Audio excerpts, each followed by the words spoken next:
Bonjour à vous tous et bienvenue à la prédication de la parole de Dieu. Bienvenue à l'enseignement des vérités bibliques, surtout à l'exhortation pour tous à mettre en pratique la sagesse des Écritures. Dans notre vie de tous les jours, la Bible affirme que c'est le mandat des dirigeants de l'Église chrétienne d'enseigner aux nouveaux sauvés à observer. Tout ce que je vous ai prescrit, c'est Jésus qui a prescrit les choses, qui nous a donné des instructions dans le Nouveau Testament. On dit ça aux nouveaux chrétiens, puis on dit ça tout à travers la vie chrétienne. D'apprendre pour mettre en pratique, pour vivre selon le plan de Dieu. Mettre en pratique la parole de Dieu dans notre vie. Suivre les instructions du manuel de vie quotidiennement. S'assurer de conformer notre style de vie à sa sagesse et à ses commandements. Ce matin, en particulier, on veut se concentrer sur la marche victorieuse par la foi. La marche victorieuse par la foi. Tout le potentiel pour le chrétien d'avoir la victoire dans sa vie de tous les jours. Toute la capacité et la force pour l'enfant de Dieu de vaincre les problèmes et les obstacles de sa marche avec le Seigneur. S'il suit les instructions de Dieu et s'il se soumet à son plan et à sa volonté telle que révélée dans la parole. Ce matin, j'aimerais vous encourager à tourner dans Matthieu chapitre 14 et j'aimerais voir un exemple dans la vie de l'apôtre Pierre. Un exemple dans sa vie qui va nous permettre de tirer des leçons, qui va nous permettre de voir des vérités pour notre propre marche, alors que Pierre a été mis devant un défi de pouvoir marcher d'une manière surnaturelle et d'accomplir la volonté de Dieu. Et alors que je pensais à ce passage-là, alors que je réfléchissais à cette expérience de Pierre-là, je me suis dit, comme il y a des leçons pour nous en tant que chrétiens. Alors, on va chercher ce matin Matthieu chapitre 14 à partir du verset 22. Et c'est le grand miracle de la marche sur les eaux que non seulement Jésus a accompli, mais aussi que Pierre a partiellement accompli. Matthieu chapitre 14, verset 22. On nous dit, aussitôt après, Jésus, obligea les disciples à monter dans la barque et à passer avant lui de l'autre côté pendant qu'il renverrait la foule. Quand il l'eut renvoyé la foule, il monta sur la montagne pour prier à l'écart, et comme le soir était venu, il était là seul. La barque, déjà au milieu de la mer, était battue par les flots, car le vent était contraire. Juste en passant, la mer de Galilée ou de Tibériade était connue comme une mer très instable. Il y avait toute une chaîne de montagnes qui entourait cette mer-là. Puis tout à coup, les vents pouvaient se lever subitement. Quand ils sont partis dans la barque, là, c'était très beau. Hein, c'était la soirée, c'était la fin de la journée. Il n'y a pas de problème, on va traverser, on va s'en aller de l'autre bord. Puis là, alors qu'ils voyageaient, il y a des intempéries, il y a une tempête qui s'est levée. Et là, ils étaient entourés de dangers à la lumière de cette tempête. On a dit au verset 25, à la 4e veille de la nuit, Jésus alla vers eux, juste avant le lever du soleil, marchant sur la mer. Quand les disciples le virent marcher sur la mer, ils furent troublés et dirent, « C'est un fantôme !» Et dans leur frayeur, ils poussèrent des cris. Jésus leur dit aussitôt, « Rassurez-vous, c'est moi, n'ayez pas peur. » Pierre lui répondit, « Seigneur, si c'est toi, ordonne que j'aille vers toi sur les eaux, ordonne que j'aie la capacité de marcher sur les eaux et de te rejoindre. » Verset 29, il dit, « Viens. » Pierre sortit de la barque et marcha sur les eaux pour aller vers Jésus. Mais voyant que le vent était fort, il eut peur. Et comme il commençait à enfoncer, il s'écria, « Seigneur, sauve-moi! » Aussitôt Jésus étendit la main et le saisit. Et lui dit, « Homme de peu de foi, pourquoi as-tu douté? » Et ils montèrent dans la barque, et le vent cessa. Ceux qui étaient dans la barque vinrent adorer Jésus et dire, « Tu es véritablement le Fils de Dieu. » Quelle belle opportunité pour Pierre de vivre un événement unique et surnaturel avec son grand Sauveur. Quel potentiel pour lui d'être victorieux dans une marche très particulière avec son Dieu. Quelle leçon pour nous, alors que la victoire de Pierre s'est tournée en échec, en fiasco. Et ce matin, on veut comprendre pourquoi. On veut saisir qu'est-ce qui manquait, qu'est-ce qui est nécessaire pour un chrétien et pour chacun de nous d'être victorieux dans notre marche avec Dieu. Comment est-ce qu'on peut surmonter les intempéries de notre cheminement dans ce monde avec le Seigneur? Je suis content que vous posiez la question. Je vais essayer de répondre. Ce matin, j'aimerais vous suggérer, dans cette marche avec le Seigneur, qu'il faut suivre la volonté de notre Dieu. Il faut suivre la volonté de notre Dieu. Pour être victorieux, il faut être soumis au plan de Dieu pour notre vie.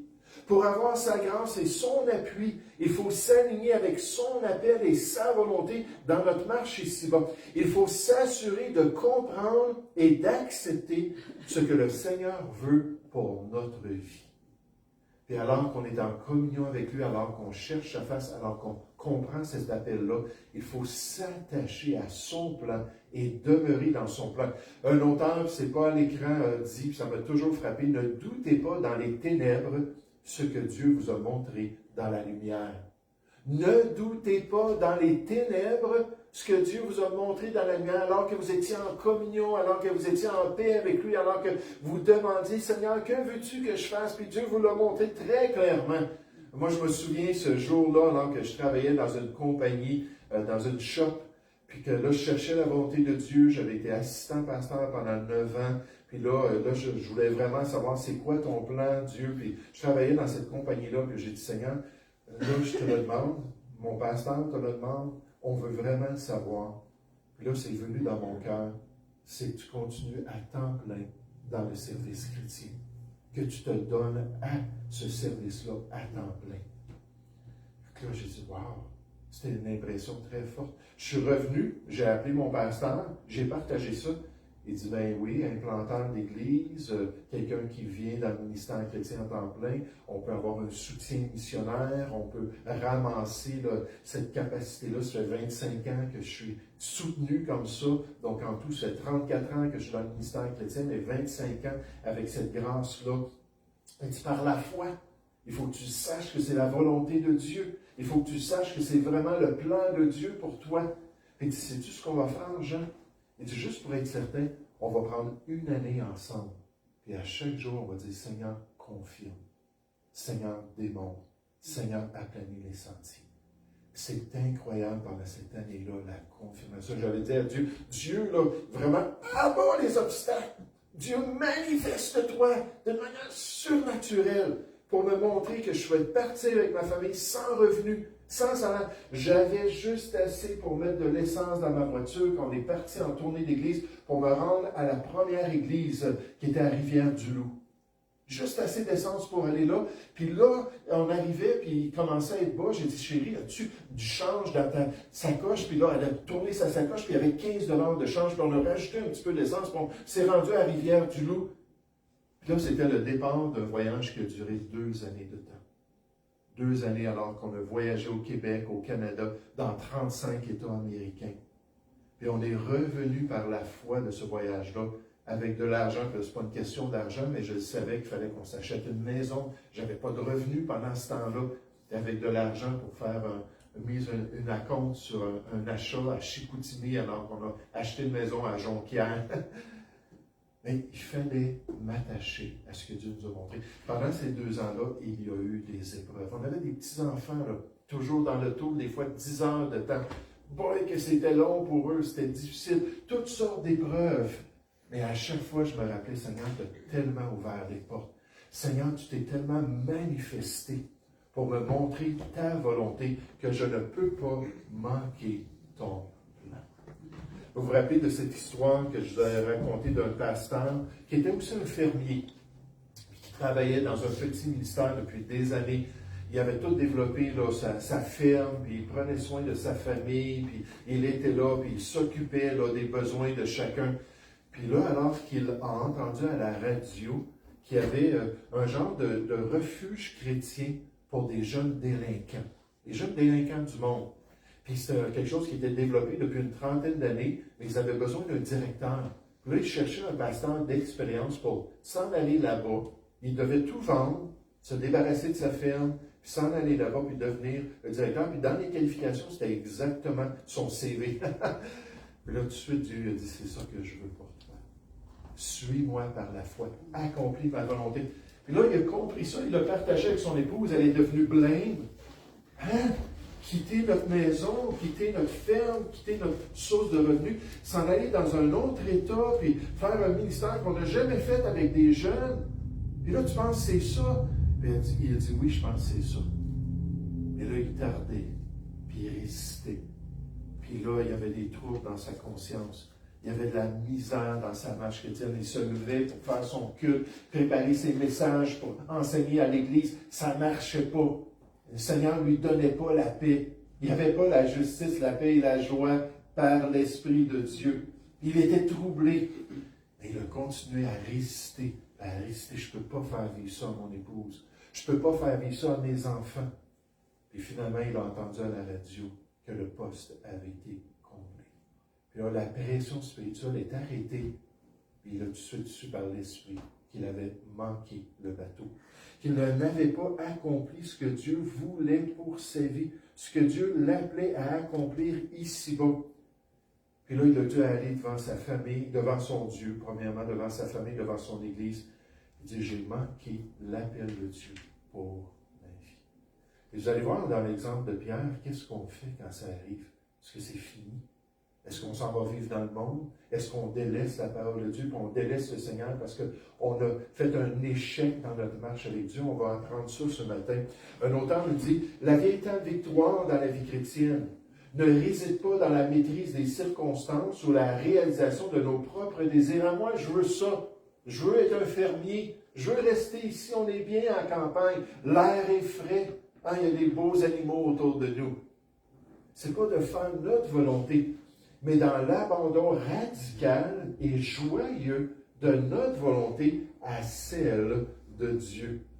Car lorsque notre volonté est entièrement absorbée par la sienne, nous ne luttons plus contre le courant. Il n'y a plus cette pression-là, il n'y a plus cette conscience-là qui est abîmée, mais nous sommes portés par le flot omnipotent de son dessein divin, conduisant à une paix inébranlable et au triomphe ultime. Et dans notre exemple ici, on peut déduire qu'effectivement, Pierre a suivi ce que Dieu avait planifié pour lui.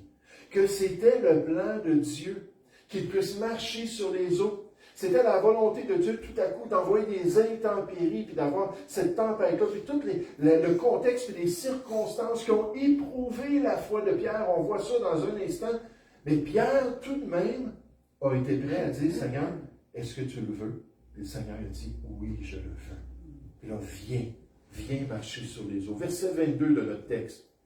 Aussitôt après, il obligea les disciples à monter dans la barque et à passer avant lui de l'autre côté. Il savait ce qui s'en venait, pendant qu'il renverrait la foule.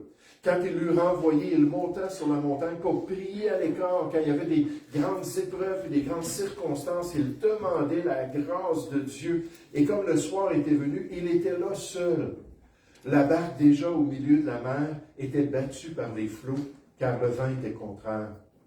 À la 4e veille de la nuit, Jésus alla vers eux, marchant sur la mer. Quand les disciples le virent marcher sur la mer, ils furent troublés et dirent, « C'est un fantôme !» Mais probablement que c'est ça que j'aurais fait moi aussi. Voir un esprit, voir un fantôme, un démon, peu importe, j'aurais paniqué. Puis là, on voit ces hommes-là qui sont dans la panique et dans leur frayeur, ils poussèrent les cris. Des gens disent que les hommes ne crient pas comme des femmes quand ils ont peur. Je suis désolé, il y a des hommes qui vont crier autant et sinon plus que des femmes. Ils ont poussé des cris. Verset 27. Jésus leur dit aussitôt, « Rassurez-vous, c'est moi. N'ayez pas peur. » Pierre lui répondit, « Seigneur, si c'est toi, ordonne que j'aille vers toi sur les eaux. » Et il dit, « Viens. » Oui, c'est mon plan. Oui, c'est ma volonté. Oui, c'est l'épreuve dans laquelle toi, Pierre, tu dois être éprouvé. Tu dois expérimenter cela. Pierre sortit de la barque et marcha sur les eaux pour aller vers Jésus. Est-ce qu'on se soumet à la volonté de Dieu pour notre vie? Est-ce qu'on recherche même la volonté de Dieu? examiner, la Bible dit dans Éphésiens 5 au verset 10, ce qui est agréable au Seigneur, ce qu'on dit, Seigneur, qu'est-ce que tu veux pour moi? Qu'est-ce que tu veux pour ma vie? C'est pas mes ambitions que je veux, c'est tes ambitions. C'est pas ma volonté que je suis, c'est ta volonté. Alors montre-moi, Seigneur, permets-moi de la connaître. Puis là, est-ce qu'on se soumet? Est-ce qu'on désire comprendre et se soumettre à son appel pour notre marche chrétienne dans quelques semaines, peut-être quelques mois, je vais voir d'après les circonstances. On a un beau questionnaire qu'on aimerait vous remettre qui pose à peu près une soixantaine de questions sur nos habiletés personnelles, mais surtout nos réactions envers les circonstances de notre vie chrétienne. Et le but de ce questionnaire-là, alors qu'on va comparer ensemble les réponses, c'est de souligner quels sont nos dons spirituels. J'aimerais vous dire qu'il y a beaucoup de gens qui ne savent pas quels sont leurs dons. Et pourtant, Dieu nous dit que chacun de nous, on a reçu des dons spirituels. Là, ça va nous faire réfléchir dans telle circonstance. Comment est-ce que tu vas agir? Puis comment est-ce que tu vas te comporter? Puis qu'est-ce qui va être important pour toi? Qu'est-ce qui te donne de la joie dans la communion fraternelle avec les autres? Puis ça, là, ça fait juste refléter la réalité que Dieu nous a équipés pour être une bénédiction pour l'Église de Jésus, une bénédiction pour son peuple. Et est-ce que je veux savoir c'est quoi son appel? Et sommes-nous de vrais disciples de Christ? Ceux qui entendent à coup haut et qui obéissent. Oui, Seigneur, je vais te suivre. Et c'est ce que Pierre a fait. Et là, alors qu'on regarde en tant que chrétien ce texte biblique-là, alors qu'on voit l'expérience de Pierre et son exemple, il faut comprendre qu'il faut croire aussi à l'appel de Dieu. On cherche la volonté de Dieu, on comprend la volonté de Dieu. Une fois qu'on saisit le plan de Dieu, puis pour nous, ma famille et moi, c'était de partir, se débarrasser de notre appartement, mettre nos meubles dans un container, un endroit de storage, pour qu'ils puissent rester là, avoir zéro revenu, puis partir par la foi. Et là, on a accepté que c'était le plan de Dieu. J'aimerais vous dire qu'on a fait le premier pas, qu'on avait peur. Et alors qu'on visitait, imaginez, là, on est allé dans 105 églises américaines dans nos voyages. Toujours des inconnus. Ce n'étaient pas des gens qu'on côtoyait, qu'on connaissait. Puis là, on arrivait là-bas, puis là, je mettais mon présentoir, le Québec, le besoin du Québec. Je prêchais en anglais, qui n'est pas ma langue natale. Puis tous les défis qu'on avait, puis il fallait que je croie, c'est ça le plan de Dieu. Il ne faut pas abandonner, il ne faut pas délaisser notre voyage. Il faut être prêt à aller jusqu'au bout pour avoir un revenu, pour servir Dieu comme il le désire ici au Québec. Et est-ce qu'on croit? Est-ce qu'on a la foi dans son plan? Est-ce qu'on se confie dans sa grâce? Est-ce qu'on s'attache à sa promesse de bénédiction et de force pour accomplir les œuvres qu'il a préparées d'avance pour chacun de nous? Je pensais à l'évangélisation cette semaine. Vous serez mes témoins, Jésus a dit. On a ce rôle d'ambassadeur. Alors qu'on partage la bonne nouvelle avec nos amis, nos bien-aimés, peut-être de purs étrangers, est-ce qu'on se rappelle que la puissance de Dieu, Acte 1:8, est là pour nous permettre de le faire? Moi, j'aimerais vous dire, quand je fais du porte-à-porte, je vais cogner aux portes. On le fait, moi, puis Tom, je l'ai fait avec Jocelyn, je l'ai fait avec André, je l'ai fait avec d'autres personnes dans le passé. Ça fait 25 ans que je fais ça. Lorsqu'on fait du porte-à-porte, il faut toujours que je m'arrête et je me dis, Seigneur, je ne suis pas seul. Je suis un ambassadeur de ton royaume, mais toi, tu es avec moi. Toi, tu me donnes ton soutien. Toi, tu me donnes ta grâce. J'aimerais juste vous dire, en passant, après toutes ces années-là, Jésus a dit, je ferai de vous des gagnants d'âme. Après toutes ces années-là de suivre la volonté de Dieu, j'aimerais vous dire qu'on grandit en grâce et on grandit dans le potentiel que Dieu nous donne. Puis c'est une joie. C'est une joie d'aller parler avec des inconnus. C'est une joie alors qu'on va d'une maison à une autre de voir quelqu'un sur le boulevard. On vient de finir, on avait fait la rue Brock. Ah, je les mélange tout. En tout cas, on est dans le centre-ville. Puis là, de voir quelqu'un qui s'en vient sur la rue. Hey, j'ai quelque chose que j'aimerais te suggérer. Est-ce que tu as déjà pensé à Jésus? Pourquoi est-ce qu'il est mort sur la croix? Pourrais-tu considérer son œuvre? Là, parler avec des gens. Il y a tellement un soutien. Il y a tellement une grâce. Je pars, je suis nerveux, j'arrive, je commence à parler, toute la nervosité disparaît. Là, j'ai une joie. C'est pas moi, là. Moi, là, prendre position pour Jésus, là, c'était ma plus grande hantise. Quand le pasteur à l'église parlait de ça, je me disais, hey, ça, c'est juste pour les pasteurs, certainement les évangélistes, mais c'est pas pour tout le monde. Hein, on n'est pas tous des ambassadeurs du royaume de Dieu, on n'est pas tous appelés à être des témoins de Jésus-Christ. J'aimerais vous dire que oui, le Seigneur nous permet d'avoir cette grâce-là et d'être soutenus dans notre marche chrétienne. La vie chrétienne n'est pas une marche par la vue ou basée sur nos sentiments, il faut faire attention aux sentiments, mais c'est une marche par la foi. C'est en osant se confier dans les promesses de Dieu.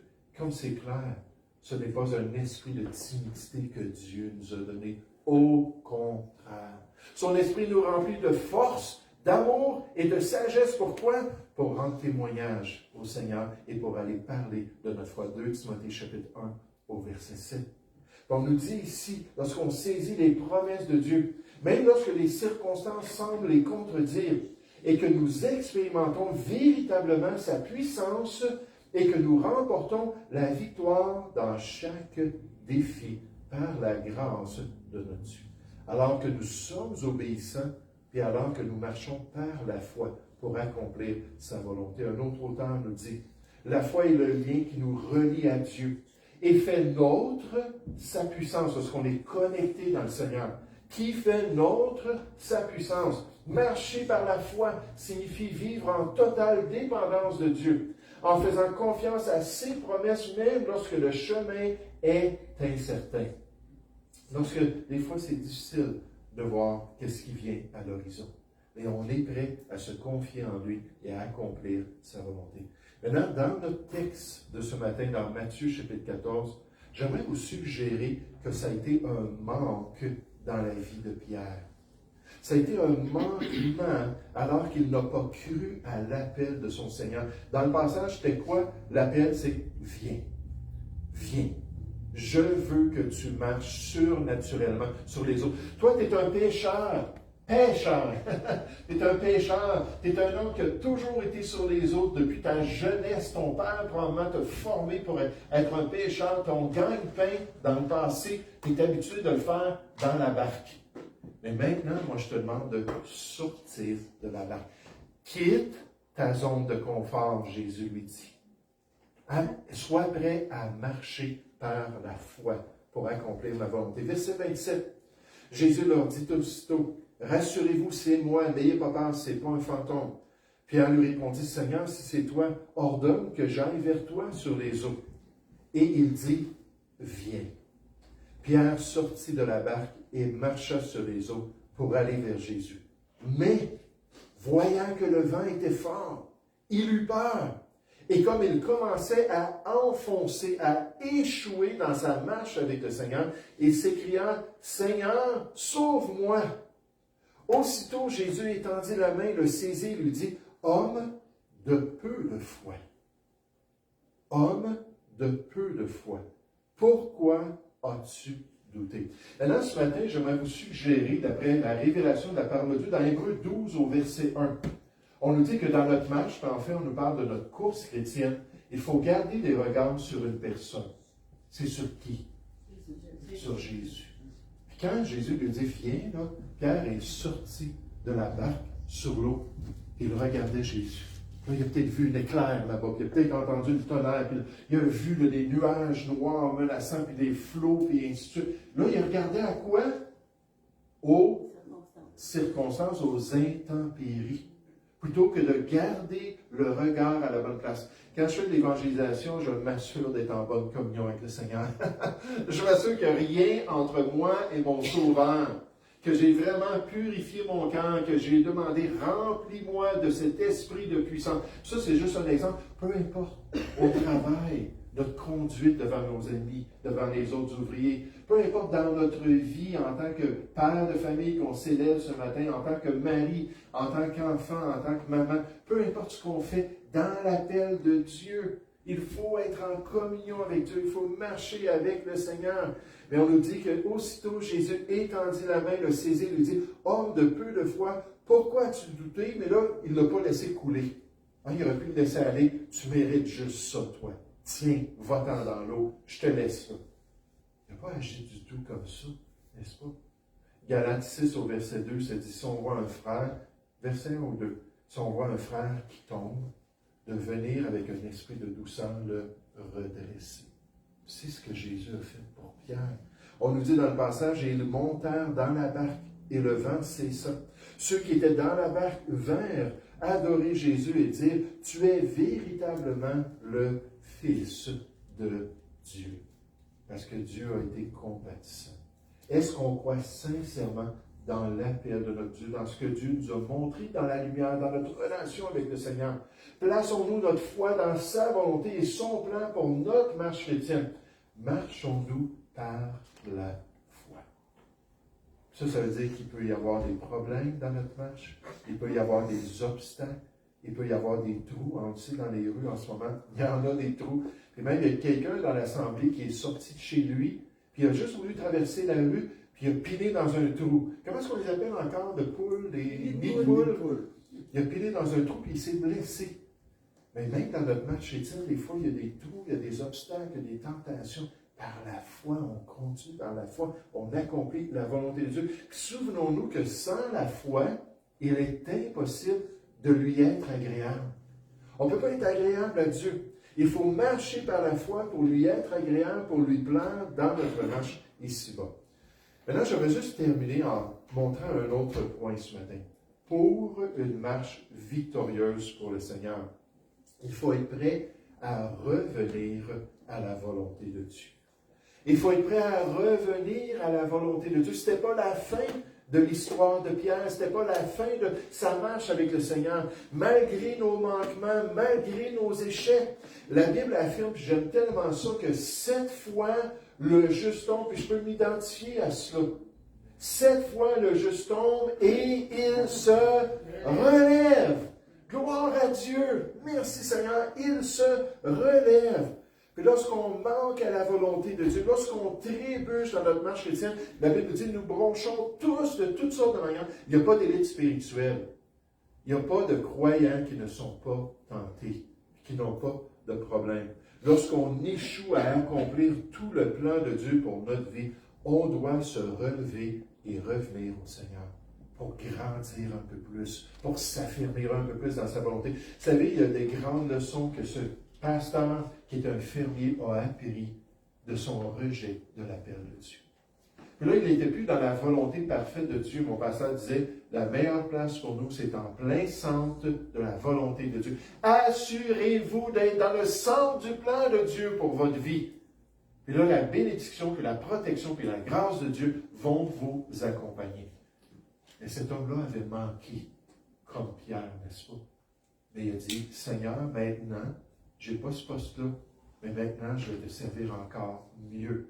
Maintenant, je vais encore plus faire plier ma volonté à ta volonté. Maintenant, je vais encore plus m'assurer d'être sensible, m'assurer d'être un vrai disciple qui renonce à lui-même, qui porte sa croix quotidiennement, pour dire, Seigneur, ce n'est pas ma volonté, c'est ta volonté qui est importante. Puis de pouvoir être efficace malgré nos manquements et malgré notre chute. Le chrétien peut tomber, mais il n'est jamais complètement abattu. Son Dieu le relèvera, posera ses pieds sur le roc et affermira ses pas, lui permettra de continuer avec le Seigneur. La Bible nous promet, si nous confessons nos péchés, si nous avouons nos manquements, si on est prêt à dire, Seigneur, tu as raison, c'est moi qui me suis détourné de toi.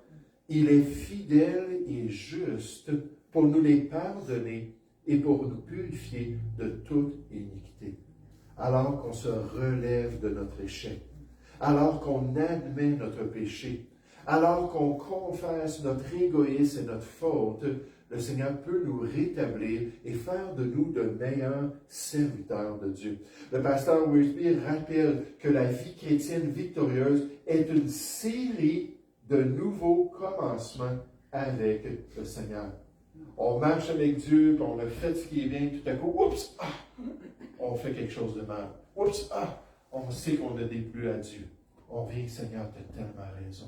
Permets-moi d'avoir la victoire. Permets-moi de voir les éléments déclencheurs qui m'ont rendu plus faible. Ces éléments-là dans notre vie qui peuvent nous permettre de faire ce qui est bien. Je parlais avec un chrétien, vous ne le connaissez pas, donc ce n'est pas quelque chose qui est confidentiel dans un sens. Mais c'est un homme qui plaidait avec moi de prier pour lui, un homme d'un certain âge, parce qu'il avait beaucoup de difficulté avec la pornographie. J'aimerais vous dire, dans les milieux chrétiens, il y a beaucoup, beaucoup de personnes qui sont vraiment attachées, qui sont dépendantes de la pornographie. C'est une perversion de leur cœur, de leur âme, de leur perspective de la femme, puis ainsi de suite. Et là, ils me disaient, je suis tellement tanné de tomber, je suis tellement tanné de regarder ça, je suis tellement tanné de considérer la femme comme un objet, comme ça, pour pas avoir une meilleure perspective. C'est un homme marié en passant avec des enfants, des petits-enfants, ainsi de suite. Vous ne le connaissez pas. Puis là, il dit, qu'est-ce que je peux faire? Puis là, j'ai dit, mais écoute, frère, j'ai dit, on prie ensemble, pas mal à chaque semaine pour la question, ça se reproduit, ça se reproduit. J'ai dit, est-ce que tu connais l'élément déclencheur dans ta vie? Est-ce que tu peux cibler ce qui t'a amené à vouloir aller sur un ordinateur et aller voir de la pornographie? C'était comme ça qu'ils voyaient ça sur l'Internet. En passant, c'est très facile d'accès. La pornographie, c'est partout sur Internet. À l'Internet, il faut vraiment bien gérer ce qu'on regarde sur ces médias-là, et ainsi de suite. Donc là, il disait, c'est toujours la même chose. Il dit, avant de travailler, il dit, je m'en vais au petit restaurant, je prends un café. J'aime ça, ça me réveille. Puis là, je pars, puis je m'en vais travailler, mais il dit, je lis le journal de Montréal en passant. Puis il dit, quand je lis le journal de Montréal, puis j'arrive sur des publicités de sous-vêtements, des publicités de maillots de bain, peu importe, là, que ce soit les arts ou peu importe c'était quoi, où il voyait une femme qui était mal habillée, c'était comme tout de suite une décision dans son cœur. Je vais aller m'assouvir, je vais aller me livrer à cela. Donc là, j'ai dit, là, on vient d'identifier un élément important. Tu viens de me dire que ça, c'est ta faiblesse, de voir quelque chose qui n'est pas de la pornographie, mais qui te donne juste assez. La Bible parle de la convoitise des yeux. Jésus a dit dans Matthieu 5, verset 28, que si un homme regardait une femme pour la convoiter, on peut voir, puis l'été, c'est plus difficile. Messieurs, il faut être honnête, là. Je suis le premier à le dire. On s'en va, puis quand il commence à faire chaud, les femmes ne portent pas grand-chose sur le corps. Là. Ils marchent sur la rue, ou peu importe, ils sont à la plage, puis je ne dis pas là, que je vais à la plage ou quoi que ce soit, là, pas du tout, mais on sait que les femmes, les Québécoises, puis les autres femmes qui sont au Québec, ils ne se gênent pas l'été pour se dévêtir. Puis, quand on voit quelque chose comme ça, ça peut déclencher, parce que la convoitise des yeux vient et devient une convoitise du cœur. Et Jésus a dit que c'est un adultère dans le cœur. Oui, on ne part pas pour aller coucher avec la femme, mais Dieu voit le cœur. Il voit qu'à l'intérieur, c'est exactement ça, notre motif. Jésus a dit, faites attention. Dans Job 30 au verset 1, c'est des versets que j'ai mémorisés qui sont importants. Il dit, j'ai fait un pacte avec mes yeux, que je n'arrêterai pas mon regard sur une vierge. Je veux pas regarder une autre que mon épouse. Puis donc, toute cette circonstance-là, j'ai dit, la chose que tu vas arrêter de faire, c'est que tu vas arrêter de lire le journal. Puis il dit, OK, je vais essayer ça. Une semaine, 2 semaines après, il dit, pasteur, venez chez moi, on doit prier encore ensemble. Il était revenu encore à la pornographie. J'ai dit, est-ce que tu as regardé le journal? Il dit, l'autre semaine avant, pas du tout. Toute la semaine, j'ai juste bu un café. Mais là, l'autre semaine après, il dit, boy, c'est dur de boire un café, il était assis là, puis pas avoir le journal devant moi. Fait qu'il dit, je suis revenu au journal, puis je suis retombé. Le journal, c'était pas méchant en lui-même, mais c'était un élément déclencheur. Vous savez qu'il faut vraiment prier pour nos jeunes, parce que les jeunes jouent à des jeux où il y a beaucoup, beaucoup de sensualité. Beaucoup, beaucoup de choses qui vont juste... La passion intime sexuelle, c'est comparé à un feu. Puis si tu mets là, du bois dans un feu, qu'est-ce qui arrive avec le feu? Il devient plus gros, plus fort, plus intense. Puis quand on sème pour la chair, on moissonne de la chair. Dieu nous le dit dans Galates chapitre 6. Donc là, je parle plus pour les hommes. C'est la fête des pères de toute façon. Donc on cible un peu plus les hommes ce matin. Puis là, je l'ai encouragé, mais finalement, il est arrivé des circonstances, puis finalement, son épouse voulait s'en aller dans une autre sorte d'église. Ils ont quitté. Mais quand je l'ai rencontré plus tard, il y avait encore les mêmes problèmes. Il devait cibler ce qui le rendait faible. C'est ce qu'on doit faire en tant que chrétien, mais c'est toujours un nouveau commencement. On peut revenir au Seigneur, puis on peut se rétablir, puis être plus victorieux. On le dit, peu importe à quel point vous vous êtes égaré, la grâce de Dieu est plus grande. Votre péché n'est pas plus grand que sa miséricorde, son désir de vous pardonner, d'être en relation avec lui, de vous rendre victorieux en tant que chrétien. Revenez à lui. Il restaure ceux qui sont brisés et qui sont prêts à retourner au Seigneur. Puis remarquez que c'est ce que Pierre a fait. C'est ce qu'il s'est écrié pour revenir au Seigneur. Matthieu chapitre 14, verset 28, on nous dit, Pierre lui répondit, Seigneur, si c'est toi, ordonne que j'aille vers toi sur les eaux. Et il dit, viens. Donc oui, je le veux. Pierre sortit de la barque, marcha sur les eaux pour aller vers Jésus. Mais, voyant que le vent était fort, il a été de regarder à Jésus. Il eut peur, il fut ferme, il manqua de foi. Et comme il commençait à s'enfoncer, il s'écria, Seigneur, sauve-moi. Ou Seigneur, délivre-moi. Ou Seigneur, viens m'aider dans ma vie personnelle. Sois mon secours. Est-ce qu'on peut lever la main si vous êtes comme moi, puis ça vous arrive des fois de dire ça? Seigneur, j'ai besoin de toi. Seigneur, je ne suis pas capable personnellement. Seigneur, j'ai besoin que tu interviennes pour m'aider puis me soutenir. Puis on nous dit au verset 31, aussitôt que Pierre a été prêt à l'admettre, combien de temps qu'il a coulé, on ne sait pas, mais aussitôt qu'il était prêt à demander l'aide, Jésus étendit la main, le saisit et lui dit, homme de peu de foi, pourquoi as-tu douté? Oui, il devait comprendre c'était quoi le problème, il devait changer ça. Mais vous remarquez que Jésus l'a secouru, puis ensuite Jésus l'a relevé de sa chute pour lui permettre de revenir au bateau. Et ils montèrent dans la barque, et le vent cessa. Ceux qui étaient dans la barque vinrent adorer Jésus et dire, tu es véritablement le Fils de Dieu. Et la marche a continué avec le Seigneur. Et Pierre a continué à comprendre des choses, a continué à se tourner vers Dieu. Pour une vie chrétienne victorieuse, frères et sœurs, il faut suivre la volonté de Dieu. Il faut être en plein centre de ce que Dieu nous a enseigné, de ce que Dieu nous a montré. Il faut s'attacher à son plan, s'attacher à sa volonté. Pour continuer dans ses voies et dans son appel, il faut croire. Croire à l'appel de Dieu. Avoir confiance que Dieu est avec nous. Avoir confiance que Dieu va nous donner sa grâce. Avoir confiance qu'on peut marcher surnaturellement dans ses voies. Mais quand on échoue, puis quand on tombe ou on coule dans les eaux de l'incertitude, il faut revenir à la volonté de Dieu. Revenir avec sincérité. Revenir avec transparence. Revenir avec confession pour que Dieu nous rétablisse et nous permette de continuer encore plus à accomplir sa volonté. Et ça, c'est ma prière pour chacun de nous. Alors qu'on comprend ses voies, alors qu'on se confie en lui pour accomplir sa volonté, alors qu'on échoue, puis peut-être qu'on commence à couler dans notre marche chrétienne, qu'on puisse avoir ce réflexe de dire, Seigneur, transforme-moi, aide-moi, rétablis-moi et rends-moi encore plus fort. On nous dit dans Pierre 5,10, rends-moi inébranlable dans tes voies, pour devenir de meilleurs chrétiens dans les voies de Dieu. Nous allons prier ensemble. Père Céleste, j'aimerais te remercier ce matin, j'aimerais te louer pour ce privilège que tu nous as donné d'être dans ta maison, d'être dans l'Église de Dieu. Et merci Seigneur pour les vérités de ta parole. Merci pour les exemples sincères des Écritures. Oui, l'apôtre Pierre, c'était un être humain. L'apôtre Pierre, c'était quelqu'un qui avait des faiblesses, quelqu'un qui avait des manquements. Et Seigneur, tu ne caches pas cette réalité. Mais merci qu'à travers les Écritures, à travers les exhortations de tes serviteurs, on a vu ce matin que nous sommes tous pareils. Nous bronchons tous de toutes sortes de manières, même quand notre esprit est bien disposé dans la chair de chacun de nous, peut être faible. Et Seigneur, il faut s'attacher à toi, et s'attacher à ton plan, et s'attacher à ta grâce. Et lorsqu'on manque, être prêt à l'avouer et à revenir à toi.